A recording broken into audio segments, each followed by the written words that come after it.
Hey guys, welcome back to the Jay's Fifth Down Podcast. I'm your host, Jaden, and today on the show, we're going to be talking about the Baltimore Ravens, man, and why I think they can go all the way. I think this team is a Super Bowl contender right now. I'll give you my thoughts on that and why I say that here in a minute, but thank you guys for tuning into the channel. Make sure you subscribe, hit that like button, comment your thoughts about the show, and send it to your friends, your family. You know, we're continuing to grow and just want to keep getting better each and every day with this podcast. Been doing this for over 2 years now. Just the other day was like my 2 year anniversary of this podcast. I should have done an episode, man.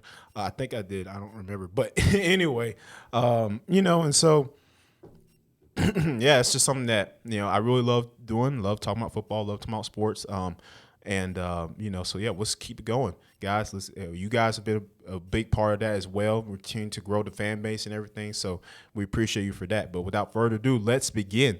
So, again, like I mentioned, the Baltimore Ravens. When everybody talks about Super Bowl contenders, like you really don't think of a couple of teams. The Chiefs for one. I mean, come on, they won last year. They've been winning like within the last 5 years or so. They've won two.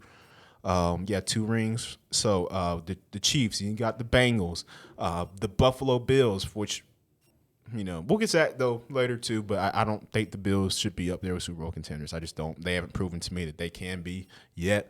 Other teams, like I said, the Bengals, the Chiefs, the Bills, right? That's pretty much it. Those are teams on the AFC side. Then you go to NFC, you say the 49ers, the Eagles, some say the Cowboys, which really those people are only Cowboys fans. People, who know football know the Cowboys aren't Super Bowl contenders. But sticking on the AFC side of things, I really think that the Baltimore Ravens can make it all the way. I think they can go to the Super Bowl. And I think they can win it. I know that's a really bold take, but hey, you know what? Sometimes in sports, you gotta make some bold predictions, some bold takes, and this is one for me. You look at this team; they're 7-2 right now. They're first place in the AFC North. They're 3-0 against winning teams with winning records. They've beaten the Browns, the Seahawks. They've beaten the Lions. All of these teams that were playoff teams a year ago, and they're averaging over 191 rushing yards a game. Almost as much as the yards that they're allowing per game, which is like 218. So think about it. The defense has been really good. They've been really physical with their opponents. Offensively, they just been moving the ball really well up and down the field. Probably as best as they have been in the last 3 or 4 years, really since Lamar Jackson has took over as a starter. And so you hope he stays healthy. I mean, I was just talking about this with Miles the other day. Miles Kilpatrick, one of the hosts of the Boys from the Low of the podcast, the football podcast, the sports podcast there. They do a great job. Him and Kobe, you guys check them out. But we were talking the other day about, if every time when Lamar stays healthy, this team has a chance to be in the playoffs every single year. Like, there is no debate on that. Like, I mean, the defense we know is already good. They're going to do their thing. Offensively, a little iffy the past couple of years. They haven't had really much of a receiving game. As a team, like they haven't at all. Rashad Bateman, Devin Duvernay, those guys really never matured into what the team wanted them to be. Marquise Brown, another one, and so they've made the decision this past offseason, to make their offense better. They went and signed Todd Monken to be the offensive coordinator, who's been at Georgia the past couple of years. They bring him up to the league, and you can see the difference in the way that they are moving the football, right? They're finishing their possessions. You're doing good in the red zone. I mean, they're scoring points. Lamar Jackson, his passing is getting better as well. Zay Flowers, Odell Beckham Jr., Mark Andrews, like the receiving core, the receiving group that this team has they're playing really good football right now. And you like to see that, right? If you're a fan of the Ravens, if you're just an NFL fan in general, like I am, I want to see the Ravens succeed. I want to see Lamar Jackson win a Super Bowl, and I think he can win one. It's just a matter of, can that team continue to stay healthy? Can they continue to win these games, win these tough games? Because they have a really tough remaining schedule. Looking at it here, they have a really tough remaining schedule as they finish out the season here. But I really do believe that, they can make the playoffs and compete with the Chiefs, compete with the Bengals, compete with the Bills. They probably can beat them to make it into the big game, right? Again, it's crazy. Everybody thinks like, well, that's just complete now it's just like the Ravens. Like this team isn't a Super Bowl team.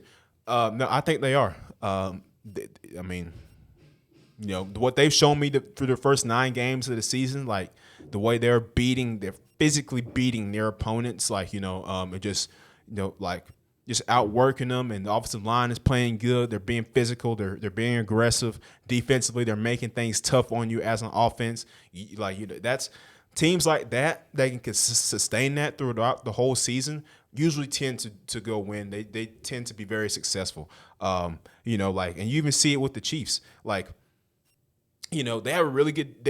Their defense is better this year than it's been in the past couple of years, which is why they're doing so well in some of these games where the offense isn't as electric as it has as we're used to seeing it, right? But their defense is making plays. You got guys like Nick Bolton, Ryan Cook, like all these guys. They're making plays for defensive side. And in turn they're able to win. But going back to the Ravens, their point differential is plus 115, which is 35 better than any other team in the NFL. Like they scored 3 times as many touchdowns as their defense has allowed, which is only 9. That's up there. So like you talk about the best defense in the league, you talk about the Cleveland Browns, and the Ravens are right there with them.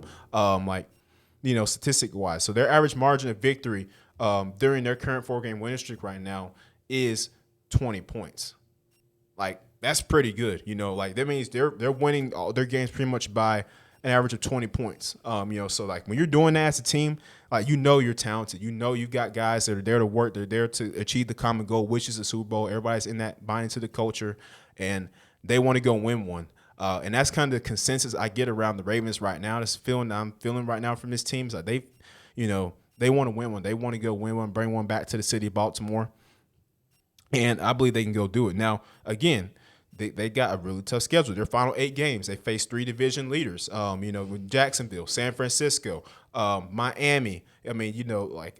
So it's going to be tough as they finish throughout the season. Those are going to be the teams, the games to watch for. Can they continue this success, this physicality, this aggressiveness against these teams that are also, some of them are also physical? The 49ers, we know they like to run the football. They like to run the football, they like to hit you with that hard play action. They like to, do those things. Defensively, they just got better. They added Chase Young in a trade with Washington. So it's like knowing those things, can you just continue this success throughout the season? And then you got to think about the Browns. The AFC North has been a good division this year. The Browns are right there with them. The Bengals, as we know, they're improving. They beat the Bills on Sunday Night Football. So it's like, Cincinnati's starting to get back into their groove of things. I tell people this all the time, like,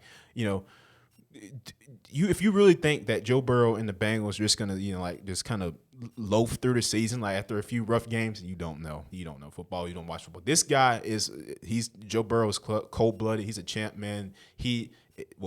College, but he's got the mentality like, man, you know what? I'm cool. Everything's cool. We're just gonna keep doing what we do. We're gonna keep working how we're working. We're gonna keep getting better every week, and and it's only gonna go up from here. And those types of teams are scary, man. They're scary.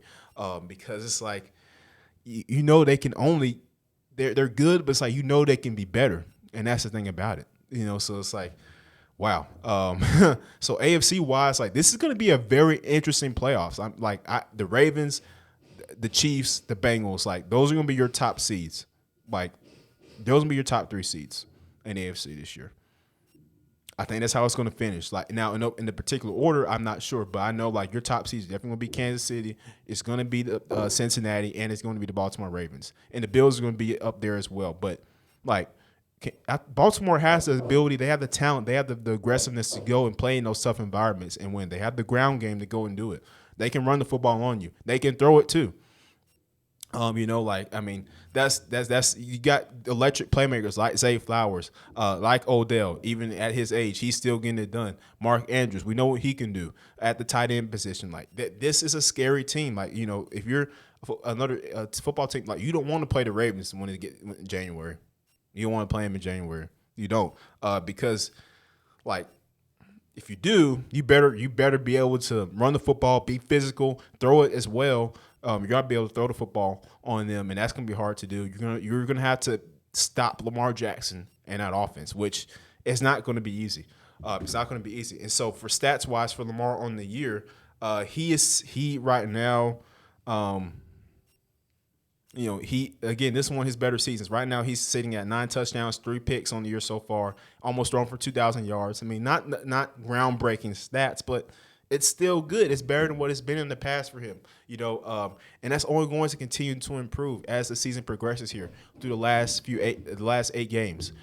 It's crazy to think that we're almost halfway through the season. Like, I mean, that's insane to me. That really is insane. So that's really why I want to talk about on as far as the Ravens are concerned. But we're also going to do a preview here of Thursday Night Football. We got the Chicago Bears and the Carolina Panthers. Most certain that Tyson Bagent will get the start again at quarterback. Justin Fields still dealing with that injury. And for Carolina, it's been a rough year for the Panthers. Bryce Young, being the rookie top pick for them. Frank Reich in his first year as head coach. I mean, it just hasn't been a good year for that team. Now you can blame it on a lot of things, but I can say this: don't put it all on Bryce. He's not playing his best football, but again, he doesn't have a great supporting cast. I'm saying this as a Falcons fan, so it's like this is an NFC South opponent I'm talking about here. But he doesn't have a great supporting cast. Like, I mean, your best receiver is Adam Thielen, and no disrespect to Adam Thielen, but like he's kind of older, and you don't have any other guys that are stepping up like at all. They didn't really make any moves at the trade deadline. I mean, so it's like this team right now is, they're just trying to get through the year. Because I don't see them really winning like any substantial amount of games to finish out the year. They're already one in 0-7, 0-8, whatever. I don't know exactly, but I know they haven't won many games, if any. So it's like, if you think about that, like, can this team you just want to get their season and, you're looking forward to next year, trying to get the right people in the building, trying to get, because ownership hasn't been the best either for the Panthers in a while. Very questionable decision making on that front for them. So they want to get the win. Chicago, you're also a struggling team. I mean, when you lose your starting quarterback and you got a rookie back there playing, it's always going to be tough for you. They did trade for Montez Sweat at the trade deadline, so I'm interested to see how he works out for them. I'm interested to see how he plays, and they signed him to an extension as well, a big extension, so that they're planning to keep him for the future, to be a part of that, to continue to be a part of this rebuild. I'm really intrigued to see how that's all going to work. But, Thursday Night Football, Bears, Panthers, as some were saying on Instagram, battle of the mid. So we will see how that goes. But thank you guys for tuning in to another episode of Jay's Fifth Down. Let me know your thoughts in the comment section below. Do you think the Ravens can go to Super Bowl and win it all? Let me know what you think in the comments, and we'll see you guys next time on the podcast. Thank you.